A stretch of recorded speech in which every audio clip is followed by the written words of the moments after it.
Awesome. Well, really excited to have you join and talk about this. Like I said, I think this is going to fly by and it's going to be some great conversation. So, kind of to kick things off, would love to hear kind of your background, what kind of got you started in staffing and recruiting, and just kind of walk us through kind of your journey and experience.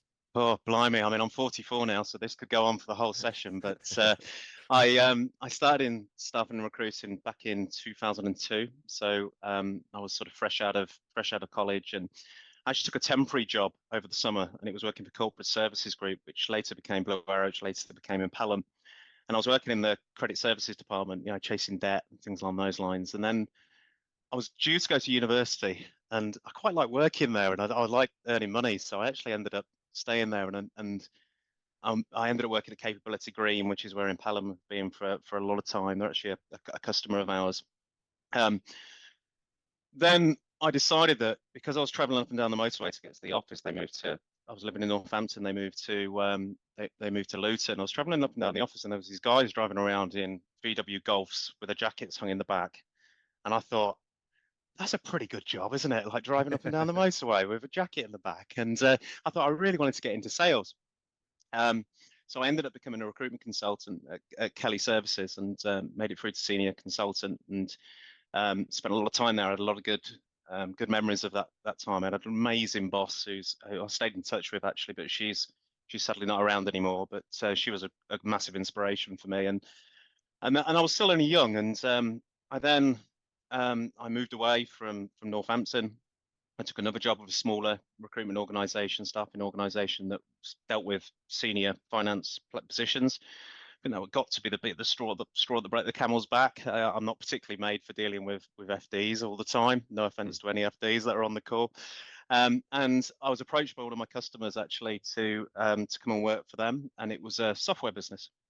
It was a software business that supplied job board software to the publishing industry, it's sort of basically job sites. We provided the software for that. And I worked there for a lot of years, like 9 years of Oh, doing that. wow. I went from sales manager to sales director within that business. And at the very tail end, when you've been there for 9 years and you don't really want to stay there for the rest of your career, because that's exactly what's going to happen if you stay in a role for too long. Um, I was approached by a company called Volcanic. There was only a few of them in that business, and I knew a gentleman that was actually there, one of the founders, a guy called Rob, um, and they wanted somebody to come in and found the sales team at Volcanic. They had ambitions to obviously grow, and not just the services business. They were a software as a service business, so it aligns to what I've done previously. And within a 3-year period, we took that business really from hardly any annual recurring revenue, any monthly recurring revenue to 5 million within 3 years, which is quite staggering really for what was a small business. That then led to acquisition. We were acquired in 2019 by a much larger software company, and I was on a period of an earnout whilst I was there. Before obviously before we set up SourceFlow with my very good friend and exceptional business partner Matthew Comber. We've got a number of staff actually that have come across to us. Around about 27 staff in total now. Wow. And yeah, we've got a number of staff from the old place that have actually come across to us, although probably makes up about 30% of our staff base now. We didn't want to have the same company as we had before, albeit the fact that we do loosely the same type of thing, but better. Loosely the same type of thing. We didn't want it to feel the same. If we were going to go on this journey again and we were going to build another software company and we were going to really take the world by storm, having sort of done it before, we wanted it to feel different and be different, Yeah. both for the customers and for the staff that work within our organization. And so far to date, that's worked exceptionally well. Exceptionally pleased with that. And some of the staff that we've been hiring that we didn't know have been tremendous. So yeah, that's my journey. So from chasing debt within a recruitment business to becoming a recruitment consultant, to going to sell software to either the publishing industry for a bit and then directly to the recruitment space, and obviously owning a business now that operates in that space. Yeah, and I've known Matt for a long time as well, and big fan of his. Even Great guy. we go back to the early Herefish days of kind of Yeah. collabing and seeing some of those things. So, and then obviously it's great that you both have that experience, especially in this kind of sub niche of recruitment websites, technologies, platforms, for specifically the staffing recruiting industry. think what interests me the most, about checking out, SourceFlow's website and obviously talking with you all is, obviously the recruitment website is a focal point of kind of the technology you provide, but it isn't the only thing, right? And you're elevating beyond that, and Yeah. trying to create kind of a holistic solution. So I just love for you to talk about, kind of how you, experience or envision that, describe kind of Yeah. SourceFlow, what makes you different, kind of, where do you think Oh, this, the value is in a company like SourceFlow? Billy, this is absolutely my favorite topic. So again, we might run out of time here. So yeah, essentially we build web solutions, websites, and career portals for recruitment and staffing firms. And most people, when they think about it, they think about a website just being a website, and it's just there as a picture, and to sort of accentuate brand. But when you're thinking about things like that and you're thinking about career portals, it should be vastly more than just the job search. It should be vastly more than just design. What we should be able to do is actually use it as a tool in the business to drive revenue, or Mm. better intelligence that helps drive revenue. So that comes through things like really good data analytical reporting. It comes through things like understanding the journeys that each candidate and each client is going on and being able to pass that off into Bullhorn, for example. And it comes with people being able to control the whole content architecture. Um, and there's a whole load of other very clever things that we do, from introducing AI into certain areas. We have AI job post generators that sit within Bullhorn, and content generators for landing pages, for locational landing pages for SEO and things along those lines. But a lot of it, and something that we say quite a lot within our business, and I was on a LinkedIn Live only recently, is that we want to prove the value of marketing in the recruitment space. And we can only do that by making sure that we're tracking all of the source attribution, the Mm. campaigns, but not just the source, but the campaigns, and making sure we're flooding that into the CRM, so that when people are actually making placements, when the sales floor are making placements and they're putting people in jobs, that marketing can get some recognition from that. And it's not just that they've delivered some candidates. It's the fact that we can track client acquisition, the fact to a channel. It could be an email campaign that they've done. It could be LinkedIn marketing that they're doing. It could be Meta or Facebook or whatever you want to call it nowadays, marketing that they're doing. But being able to flood that into the CRM, and having the ability then to have clear, visible reporting of how much revenue was generated by channel, not just by source, but by last attribution, allows marketing to really, really start to show and prove the value. And that's a big part of what we do for our customers. Yeah, I mean, you're speaking my language. Like the soapbox that I frequently get up and stand on is you need to have, a seamless integration between your Yeah, website and CRM, ATS database. If those things are siloed, you lose so much value from just the experience journey itself, but then those analytics, the reporting, the metrics side of things. I've noticed in this kind of past 6 to 12 months climate in the staffing and recruiting space, there's been a huge focus on, ROI.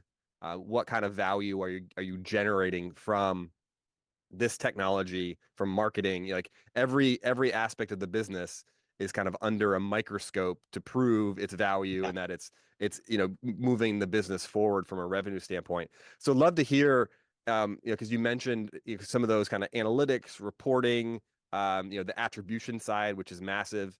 So I'd love to hear you talk about kind of what you've seen from a best practice standpoint on kind of tying some of those ROI value perspectives and being able to show it, throughout even the top of the funnel, kind of all the way through.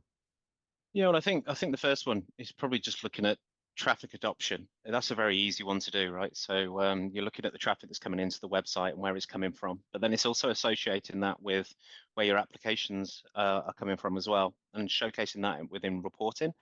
The other side of it is being able to analyze where, when they land on the website, where they're actually going, where's causing a block in the Mm. journey, where's not causing a block in the journey. So let's say, for example, new prospective customer lands on the website. Um, they travel around a bit, and they start to look at a divisional page. They might read a blog or a news article. They might look at a certain event. They then fill in a form to register a vacancy with you, or get in contact, right? Where it had been missing previously, I think, with websites to CRM, and certainly websites to Bullhorn, was the fact that those leads would then disappear into an inbox. And it was down to the marketing team to then go, well, what next? Right. Who do we give this to? Um, and they weren't being tracked then. They were being handed over the fence. They probably weren't being tracked effectively. So those leads might then go, oh, well, sales team then put it down as self-gen or whatever. However, that lead originated because of the marketing effort. Now, when we track all of that journey, what we can actually do is when we send those leads into Bullhorn, because we can send client leads into Bullhorn, they sit within, the leads bucket, the leads tab within Bullhorn. We can also send the source, the campaign, and also the journey.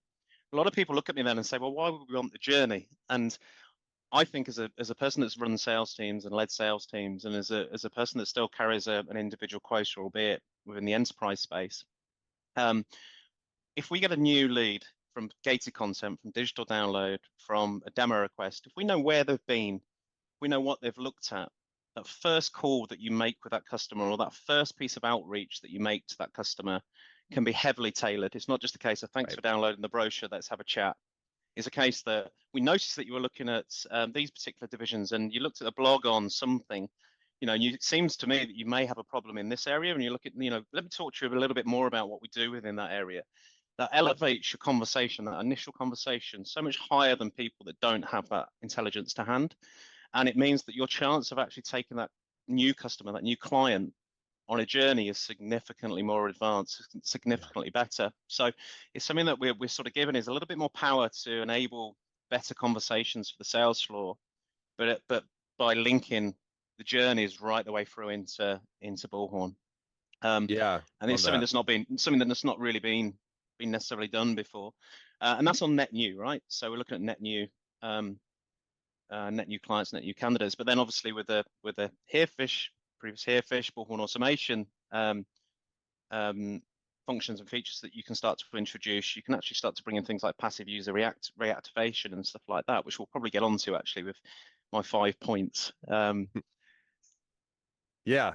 So I mean, like, and that's one of the reasons why I'm such a big fan of tight integration, is because it unlocks power in your other kind of technologies within the ATS CRM. So obviously automation, you can also start to do some really good stuff from a triggering, from a cadence, from a a drip campaign perspective.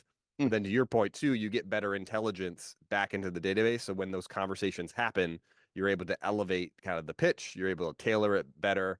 And then you're able to use those things from an analytics or a BI perspective, to then show kind of this end-to-end either attribution or flow. So love And so, that. And I well, imagine the SourceFlow name came from the importance of understanding that flow. Yeah. yeah, absolutely. It's sort of, I mean, we spent ages, the guys, trying to understand the name for an organization. It takes a long time, and the idea was that it should really follow what we do. Yeah. Find the source and then flow it into other systems. Some of the other bits that we're looking to work on, has been very much an idea from the very start of the organization, was actually bringing in revenue reporting. This follows the whole 360 journey then. Yeah. So where we've got new leads coming in, where we've got new candidate acquisition from applying for jobs or dropping off a CV, and they lead to a placement, actually being able to pull them back into a dashboard and showcase the revenue against each channel. So the numbers of placements and the revenue that's been generated, and that's very much on our roadmap at the moment. We've scan started dabbling with the work in it, but it's very much on the roadmap, and it's something that is coming. I'm massively excited about that. Not only can we sort of prove the value of the marketing channels by which we're delivering candidates, we're delivering clients, but when we can then start to pull back reports and say, well, this is how much money marketing has made, we're like, great, we're in a really nice space. So that's absolutely the aim for the business. It's where the name came from, and we'll continue to work on that path until we can actually do it, which won't be too long, I hope. We've got to prioritize stuff, and we prioritize around existing customers and their needs and things along those lines. And this is very much our sort of visionary approach to it. That's exciting. Yeah. Yeah. So I know you spent some time kind of thinking about things that you'd recommend people that should do that most people don't do. So yeah, I'd love to hear kind of your take on, some of those synergies, some of those things that you think are really valuable that you might see from top performers, but just aren't adopted kind of industry wide. Yeah, I think we talked about it sort of when we had a prep call, and I think there's probably about 5, right? Probably more, but in my mind, things like visitor reactivation, so passive user reactivation, where you've got candidates that sit within, or clients that sit within within Bullhorn, and being able to use automation to be able to track when they revisit the website, even if they don't convert again, even if they don't convert, and then set them up into a mail campaign based upon the taxonomy of how you've got them within Bullhorn in the first place. And just being able to know that a candidate has come back on, and knowing that we've tracked it all the way through from point of acquisition right the way back, and then being able to go, right, this person's on the website, they've been on the website again. We can track this, right? We can, between our two parties, and we can then start to market out to them via automation. I think that's a huge one that people probably aren't looking at, and it doesn't require a lot of integration work, right? This is embedding tracking code into the footers of the SourceFlow sites, so it's a very simple one to set up. The other is, and I'm going to really labour on this one because it's one that I'm quite passionate about. It's job alerts. So we discussed this a little bit, didn't we? And we were discussing, are job alerts dead, right? And I said, I think I said to you, I think job alerts are dead. However, I think the current way of delivering job alerts is dead. I think this spray and pray approach for job alerts, where anybody can set up a job alert on a website, and it could be a chef in whichever country you pick one, whichever country that wants to work in IT, and they then decide to set up a job alert, right? So then they get marketed to every time a job matches their criteria, or doesn't match their criteria, but matches their criteria of job alert, matches their preference for what they want to do in the future, but might not have any skills. And we've all seen this within recruitment organization, when you get bombarded with applications that bode no relevance and don't have the skill set to be able to place them.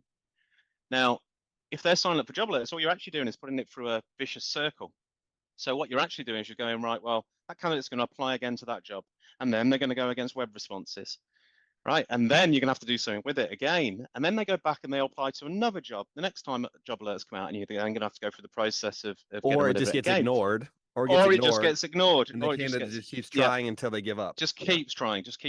And it's not just one candidate that does that. There are a whole multitude of candidates that are doing that. And there's a reason why they've never actually made it to the full database, maybe, because they don't suit your business, and that you can't supply them to your clients. So why keep offering that in the same way? Why keep blasting the market anybody that wants to put their details into your website, so that it just causes you an administration nightmare? Because you're going to get more people that aren't relevant than you will do that are relevant. Also, the way that job alerts work currently, it's like, well, pick your location and pick your sector. Maybe put a job title in. And it will, even with relevant candidates, it will just start to bombard them with absolute trash that probably doesn't match the criteria of that candidate. It's not personalized enough, right? We live in a very personalized environment, and I think the more personalized sort of outreach you can do, the better. We talk about it all the time. We talk about it in business development, but it's the same for candidates. And there are much better ways of doing this, right? Much better ways of doing this. And the spray and pray approach is totally dead. The other side of that, if you think if you're spraying and praying, you're probably desensitizing the very good candidates that you actually want to work with by continually to fill their inbox, continually to fill. I mean, how many times have you had to unsubscribe from a mail list from an e-commerce shop because they're just sending you too many emails and they're not sending you the things that you want to see, right? I'm pretty boring with what I wear. I wear a pair of jeans and I wear t-shirts, and that's pretty much, and a pair of trainers or sneakers. Or now people start marketing things to me like, stuff that I'm never going to wear. I'm like, well, it comes from a store. I might buy t-shirts, but I'm going to turn it off because it's just not relevant to me. So how do we solve it? Well, I generally think that job alerts should be sent out directly from the CRMs, where there is a gateway to ensuring that the quality of data is perfect for your audience, and you are then marketing to relevant candidates via job alert. There's nothing to stop you from setting up have a job alert sign up on the website, but it's whether they actually get through. And it's your choice to choose whether they actually get through. Then that way we can use automation to go, right, well, we're going to start to segment perfect candidates based upon their job roles, based upon their location. what we can actually do is within our integration, when you post the job to us from Bullhorn, we can send the URL back to Bullhorn as well. And we've got a customer that does this quite a lot, actually, a customer called Nicole Curtin. That URL sits in Bullhorn, so you can mark it using the URLs on your website for them to then come back to the jobs, and then they go through the process. So it's a brand touch point. And I think if you really tailored down the job alert approach as opposed to spraying and praying, you're going to get significantly better results in terms of monetary level, placement level. I would hazard a guess that 0.1% of job alerts in the current form probably leads to placement. And even so, I mean, you speak to many recruitment business owners. I told you I was passionate about this. Business owners, they're complaining about the quality of candidates from job boards. Well, it's no surprise if people are setting up job alerts if they're a chef trying to apply to an IT role and they're not in the right location, but they want to, we're looking for quality candidates now that we can place and stand up above, what is a really crowded marketplace. So that's one of them I would do. I would have automation, website lead into good data going into the CRM, and then the CRM actually and the automation part. Yeah, one quick point on that one too, Darren, that I think I really kind of you reminded me of, and something that I've seen top performer on the automation side do, and even just ATS CRM side, is they think about kind of this job application submission process almost like as a super highway where you have multiple lanes, and the fastest lane is candidates that are qualified and you have data in your system that indicate they're a good fit for this role. Plus, they've had positive experience with you as a staffing firm, either with submissions, interviews, or placements, right? So that's the fast track. It's it's 100%. A direct match from a skills category. The person can do this role, this type of job, and that's what they're interested in. And they've had positive experience with you as a staffing firm, so you can assume they're probably going to have another positive experience from a placement perspective. Well, they're kind of the next savvy lane. Businesses. They're doing it the right way. Yeah. Yeah. Then the next lane is people that match, but you don't have history with them, right? So it looks good on paper. You just don't have any actually real world experience with them from a staffing firm perspective. And then you keep kind of moving down the lanes of the highway, so to speak. And then to your point, the highest volume are those lanes, well, farther to the right in America, probably farther to the left in the UK as the lane switches, but are the ones where it's just not a fit at all. It's, a janitor applying for a CEO position, right? Yeah. Stop marketing to them. Right. Just turn it off. And don't ignore them though either, because No. then that just provides a terrible brand experience. But that's where obviously, like, if you have things dialed in from an automation, website, and marketing perspective, you can still provide a good experience to those folks, but not adding humongous admin burden to your team of having to kind of filter through those things. So yeah, great point. Love that. The other is lead development and lead nurturing. So we talk a lot about candidate acquisition, and we talk a lot about sending candidates in and being able to sort of mark all the campaigns and things. But as I mentioned before, we can also do it with client leads. Now, as I said before, a lot of client leads that go into a business that isn't synced with Bullhorn, they drop into an email address. They just go into an email address and then they div it up and then they're sent on. And they might not go into maybe a marketing tool that delivers some type of lead nurturing, but it's often a very manual process. Or they might not use a marketing tool and it's all done manually, right? So they've got this massive lead bucket, top of the funnel MQL stuff. We work in MQLs and SQLs, MQLs being marketing qualified, SQLs being sales qualified, and it's down to people to qualify the leads before the sales team are going to reach out to them. Now, if leads come in and we're trying to reach out to them, but we're not getting any luck, or leads that are not ready yet, we can send the data into the leads bucket. That data is all sat there, and you can actually then set up an automation to keep them on a drip campaign and keep them engaged with you, even if they're not ready. So even if they're not ready to buy, they haven't got a placement, but they've downloaded a brochure, let's keep them on a lead nurture campaign, and we can do that as well. So you think about Bullhorn automation, a lot of people think about the candidate side of it, but there's very much a real and present way of being able to do the client side of it through the leads that are being generated from SourceFlow into Bullhorn. We can also set up internal leads. So this is probably the next point, internal lead distribution. So leads come in, they are matching this criteria. They need to go to this team internally. And again, people might be thinking about Bullhorn automation as being external automations, but there's a lot of internal automations that we can be doing, and one of those is lead routing, which could also happen. And we do a lot of that here with our sales CRM.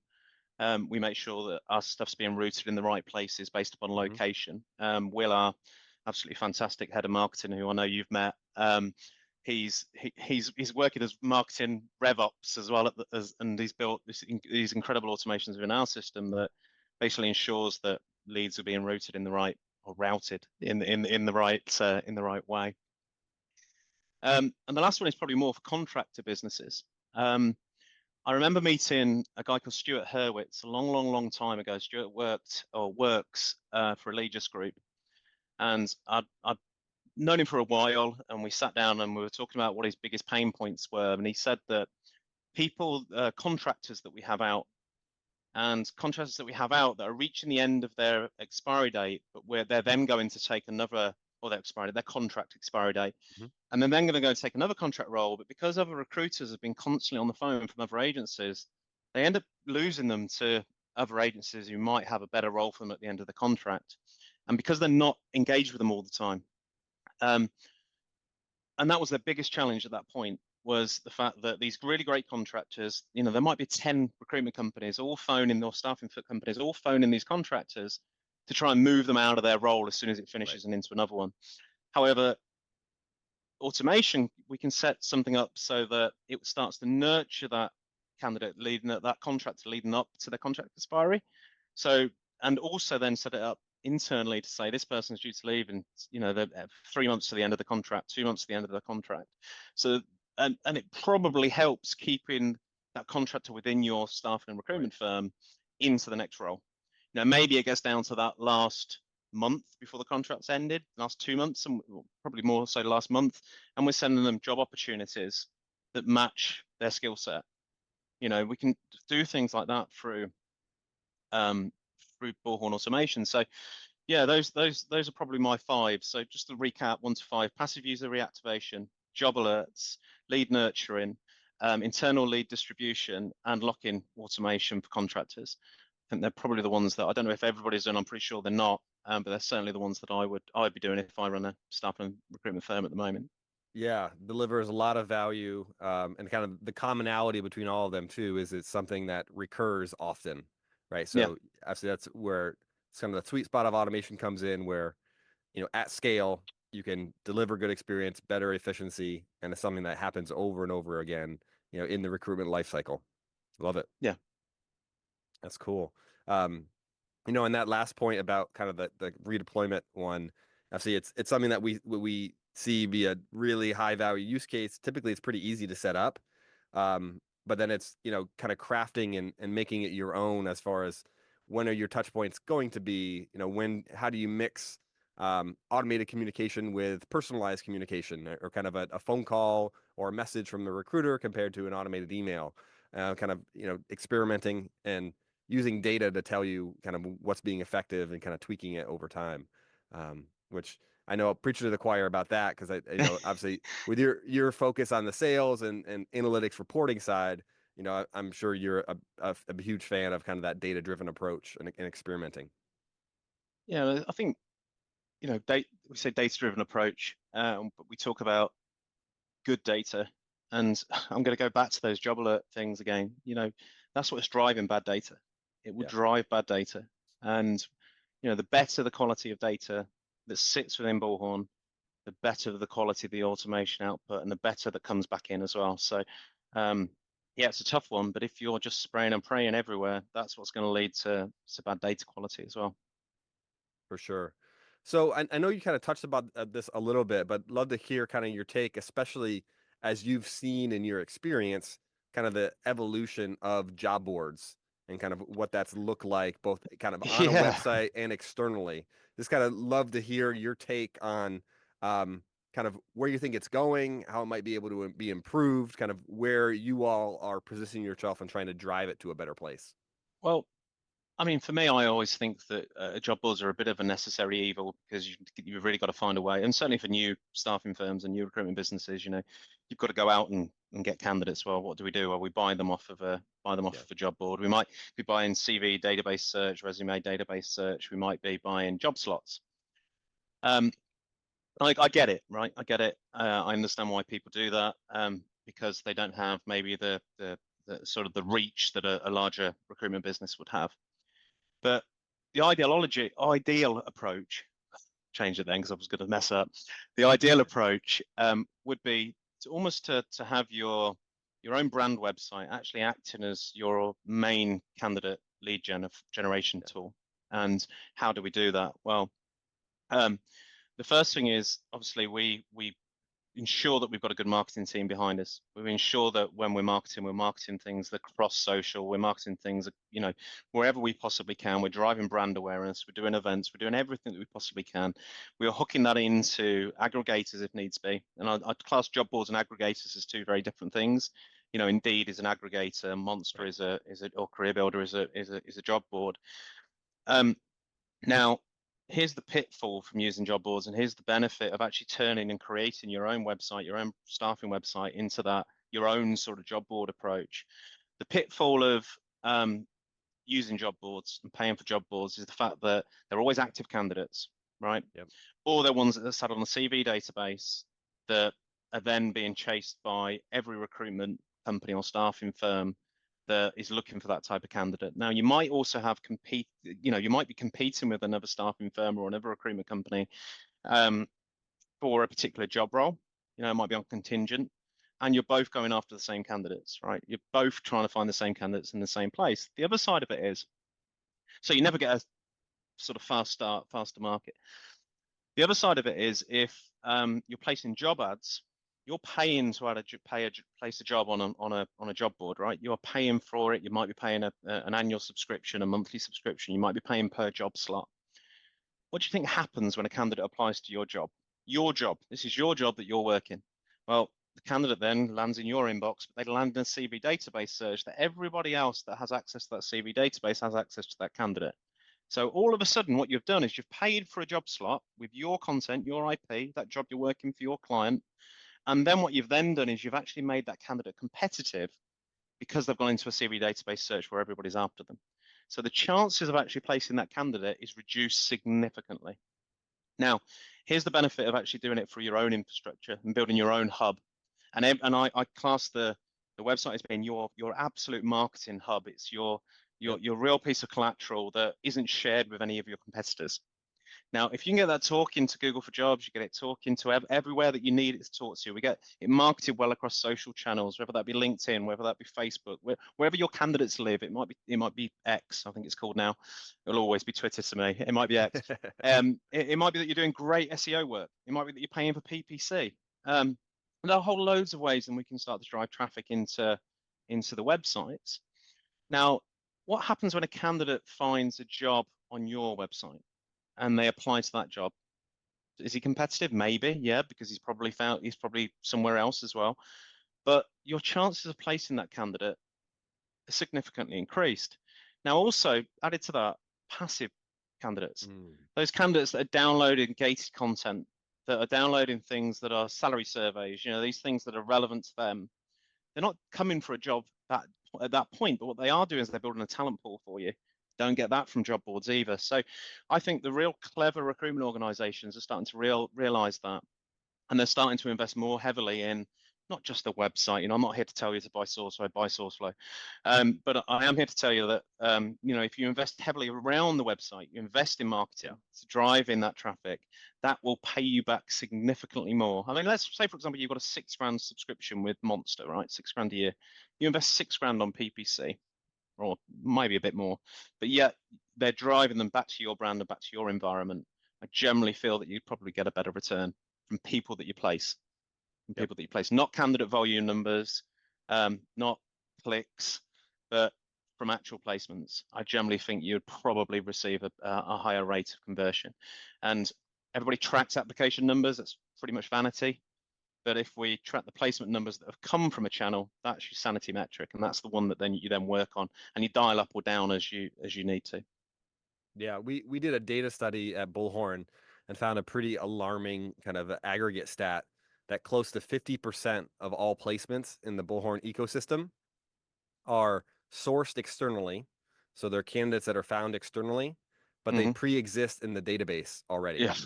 And so it's a situation where you're paying multiple times for the same for person. the same candidate, yeah. And this is where job alerts that sit within CRM through automation actually gets those candidates back out again and back applying to those Right. jobs. You're actually resurfacing a candidate that you already have for the infrastructure that you already have, as opposed to paying to go and find them again. And you're right, I've heard that stat on quite a number Yeah. of occasions. I remember Ben Carter telling me about it actually, Yeah. It's which is mind blowing. It's insane. It's wow. unbelievable. Unbelievable. So paying loads of money for a job board to get a candidate you've already got in your CRM. I mean, it's bonkers. But then everybody else has access to. So like, I love your Yeah. point because you made 2 points that I think cannot be overstated in its importance because they're that important. Number one is the difference between surface level active candidates and then combining a talent pool with active and passive, right? So if Yeah. somebody's just updated their details on a job board, they are actively looking for a position, but that is a small subset of the total talent pool that you Yeah. might be able to access if you have access to active and passives, right? And then the second portion is the secret sauce and differentiator for an individual recruitment company is the relationships that they can build with candidates and clients, and it's their data history of knowing the experience of what's kind of transpired in those interactions as they've presented or worked with those individuals. So again, you don't have that if you just get somebody from a job board either. So No, the kind of the secret sauce is using your own data, and then building those own relationships so you then protect and insulate against a competitor trying to grab, and steal that individual away from you. totally agree. Yeah, totally agree. Amazing. Yeah. So I like so many good nuggets there. I knew that this was going to be kind of the tone of the conversation because there's so many good things happening. So I would be kind of remiss if I didn't ask, somebody kind of from with your experience, obviously on this for so long, kind of what do you see kind of in the future? Like as you look into the next Ooh, kind of phases and kind of where you think there's kind of tremendous room for growth and even some innovation things that you all are thinking on a SourceFlow front, and kind of talk to me about future yeah, I state. mean, you can't dismiss AI, right? You just can't. And what we've got some use cases for it at the moment that is working within our platform, but there's going to be more on that, and I can't put my finger on what. I mean, if we had my Yeah. CTO sat next to me, he'd probably go, "I've got some great ideas for what we can do with it." Um, but AI is likely to be the biggest change to our businesses, and to recruitment businesses. Um, Adoption, I don't think is there. I think it will be. I think they'll have to. Yeah. Recruitment businesses will have to, because they'll just get left behind if they don't. And it's not going to take away anything from good, solid recruitment companies, in terms of the staff that work there. It's just going to enable them to do more. And that's what good technology should do. Hmm. And AI is going to be great technology that takes away a lot of the manual lifting stuff. There's been so many people talk about it, but I think it'd be remiss of me not to say that. Um, Other than that, yeah, I don't. I mean, I couldn't really say. I couldn't really say. I think, as I mentioned earlier, I alluded to earlier, I think, from us, we're going deep into um, deep into more data analytics. That's a big focus for us, and sort of looking at channel to placement analytics. That's the real big focus for us. There's a load of other stuff coming within our roadmap as well. Some big ticket items that I'm sure our customers will be delighted about, and continuing the rollout. I mean, we're ever evolving, so sort of continuing the rollout of new features that solve problems for our customers as well. But yeah, I mean, you can't look further than AI at the moment. You can't. Yeah. Well, I think the interesting part for me is, in this rapidly kind of evolution of what's coming next, you're right. Um, there's this kind of this haziness of if you look out beyond a couple months, because you're just so many Yeah. things could happen. It's difficult to predict.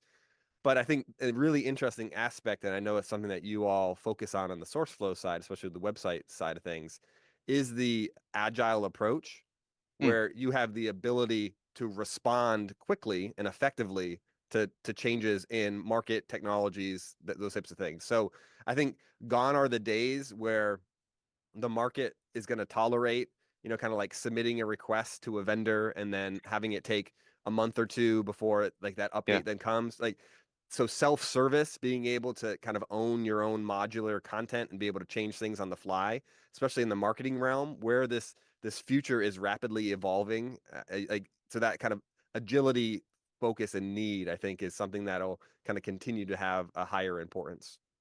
Yeah, couldn't agree more. I think, we talk about flexibility. One of the things that we've seen with many platforms is they're not, I'm probably going on now into a bit of a tangent, but they're not as flexible as you'd think, because their content architecture means that you have to have something called this, and it must be on a URL called that. Yeah. The way that we built the architecture is that you don't have any of that problem. If you want a blog, you can have one. If you don't, you don't.